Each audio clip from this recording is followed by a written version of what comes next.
You got him? Woo.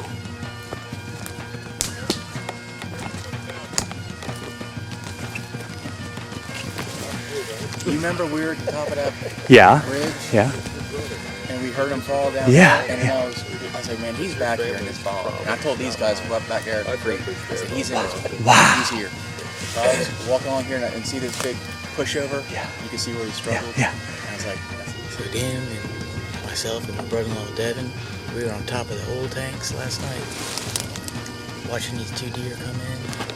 Kind of saw their antlers right above the brush line. I saw them moving.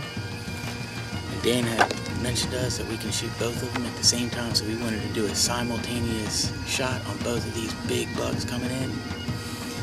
And so we slowly started getting our rifles up, getting them on the shooting sticks. And that first bug came out and was just kind of hesitant, was looking around and kind of looked our way, so we had to freeze. And then that second buck was coming in behind him and pushed the first one out a little bit further. And so we did our countdown. My brother-in-law Devin and I, we were sitting on our chairs and we got our shooting sticks, but we had to, be real careful and real slow. And every time they picked their head up to look, we'd have to kind of freeze and stop. And when they put their head down or look the other way, we'd get it. So we finally got back in position.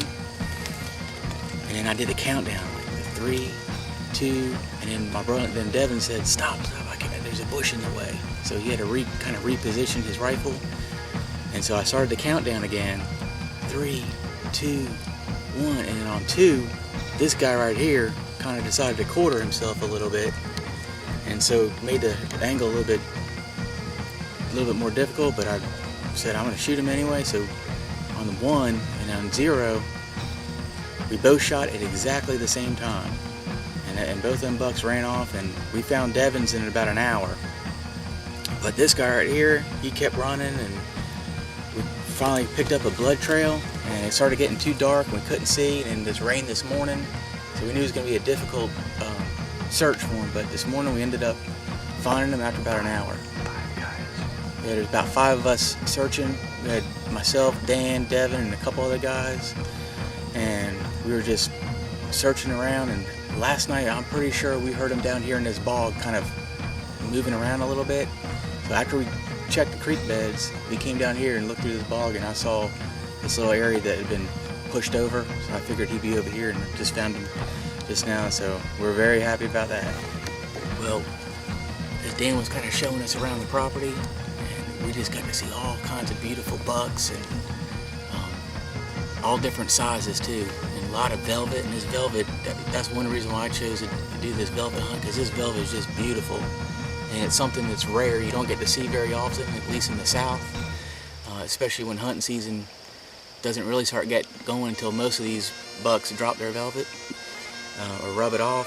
So this is a once-in-a-lifetime opportunity, and I'm really blessed that I got to do this. This is definitely the biggest buck I've ever killed, probably twice as big as anything I've ever killed. But a lot of bucks to choose from, and a lot of opportunity. And these are just beautiful, world-class deer. When we got here in Millersburg, Ohio, we just realized that this is just going to be a little bit more than just a hunt. It was really a great experience. And next year, I'd love to take my son up here. I mentioned that Dan, he knows a fellow that can do a private charter for a reasonable price. I'd love to take my son up here and just have a direct flight right into the ranch here. Cut down on time, make it much simpler. But it was definitely more than just a hunt. It was a great experience. We got to go downtown, Millersburg, and really, it was much to my surprise, but also it was a pleasant surprise that we got to see all kinds of different Amish lifestyle things, and we got to see how they farm and how they hunt and how they live, and the food and all that stuff is really great. So that was an added benefit that it was a pleasant, unexpected event, but we liked it. It was something else more than just hunting. Well, my brother-in-law Devin and I came up from South Carolina, and he wanted to shoot a 10-point, and I wanted to shoot a 190 to 200 class buck, and we both did really, really well.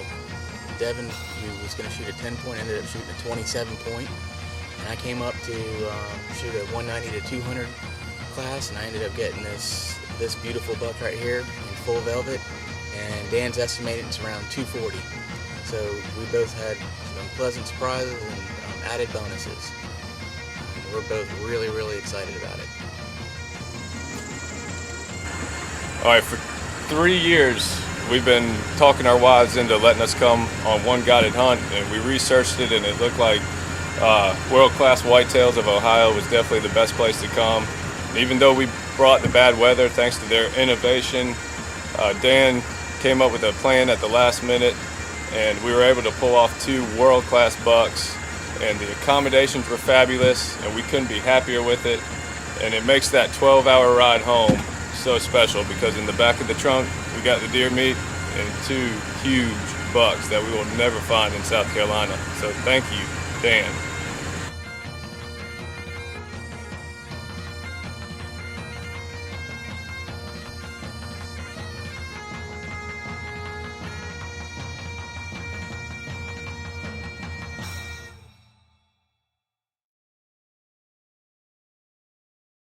Well, we're from South Carolina, and where we come from, we don't feed the deer corn. We eat the corn ourselves. And Dan treated us just the same. He was accommodating. There were big deer, and even though we wanted to eat the corn, he made us eat pancakes and shoot the deer that was eating the corn. So thanks, Dan. World-class Whitetails of Ohio.